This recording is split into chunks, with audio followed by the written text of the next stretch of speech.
پہلا سوال بھائی کا یہ، نام کیا ہے آپ کا؟ سید سعادت علی۔ پہلا سوال بھائی کا یہ ہے، کہتے ہیں ہم نے تبلیغ میں بہت دفعہ سنا ہے کہ قرآن خود نہیں پڑھو، اس سے کیا ہو جاؤ گے؟ گمراہ ہو جاؤ گے۔ دیکھیں قرآن میں دو طرح کی آیات ہیں۔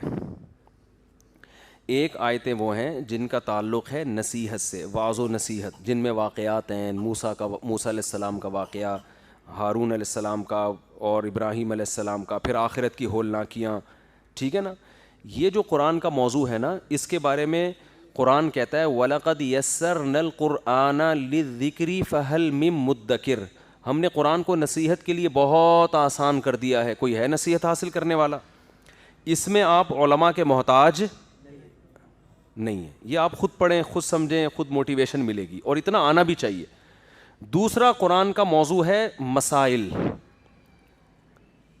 وراثت کے مسائل ہو گئے، طلاق کے مسائل ہو گئے، نماز کے مسائل ہو گئے، روزے کے مسائل ہو گئے۔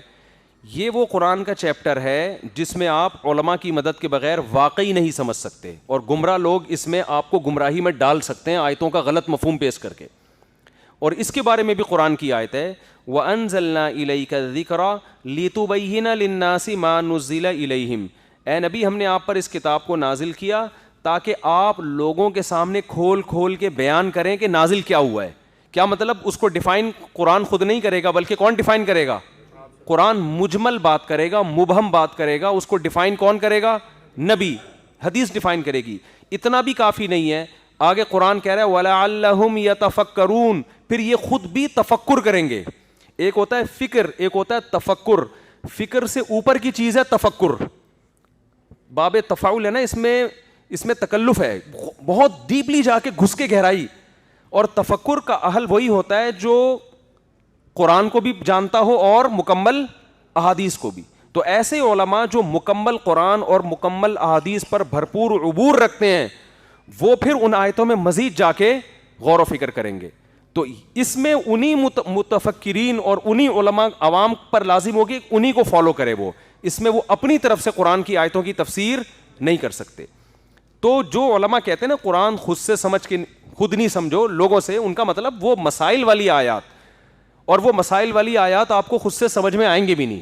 آپ قرآن کی جو وصیت، جو وراثت کی آیتیں ہیں نا، ترجمہ پڑھیں، آپ کو وراثت کے مسائل نہیں آئیں گے جب تک آپ اس کے ساتھ کوئی تفسیر ایڈ نہیں کریں گے۔ تفسیریں بھی تو لوگوں نے لکھی ہوئی ہیں نا، وہ پڑھنی پڑے گی آپ۔ طلاق کے مسائل ہو گئے، نماز کا قرآن میں تذکرہ ملتا ہے، طریقہ ملتا ہی نہیں ہے۔ تو اللہ کے اس حکم کو پورا کیسے کرنا ہے، یہ آپ حدیث، اور حدیث کے بعد پھر فقہا کی طرف آپ کو جانا پڑے گا۔ تو یہ جو کہا جاتا ہے نا کہ قرآن خود سے نہیں سمجھو، یہ لفظ بہرحال غلط ہے۔ سمجھ میں آ رہی بات؟ یہ لفظ کیا ہے؟ یہ تعبیر غلط ہے۔ قرآن خود سے سمجھو، جو چیز مشکل لگے نا اس میں، وہ اس میں اپنی رائے قائم نہ کرو، بلکہ اس میں کس کو فالو کرو؟ علماء کو۔ یہ یوں صحیح تعبیر ہونی چاہیے۔ خلاص آپ سمجھیں، گھر میں لائیں، رکھیں، یہ تو قرآن گھر میں رکھ کے پڑھنے کے لیے نا۔ یہاں تک قرآن نے کہا ہے کہ نبی سے کہا ہے کہ جو مشرک آپ کے پاس آئے قرآن سننے کے لیے تو آپ اس کو لائیں حتیٰ یسمع کلام اللہ، تاکہ وہ اللہ کے کلام کو اپنے کانوں سے سنیں۔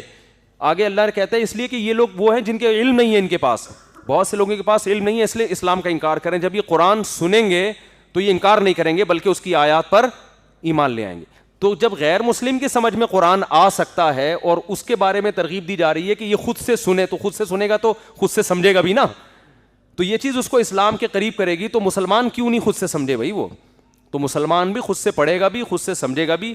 لیکن وہ آیتیں جن کا مسائل سے، فقہی مسائل سے تعلق ہے، پیچیدہ کچھ مسائل تو بہت واضح ہیں، پیچیدہ مسائل سے تعلق ہے، تو اس میں پھر اپنی رائے خود سے قائم کرنے کی کوشش نہ کرے۔ اور صحابہ بھی یہی کرتے تھے، جو آیتیں سمجھ میں نہیں آتی تھیں نبی سے پوچھتے تھے، تابعین کی جو آیتیں سمجھ میں نہیں آتی تھیں وہ صحابہ سے پوچھتے تھے۔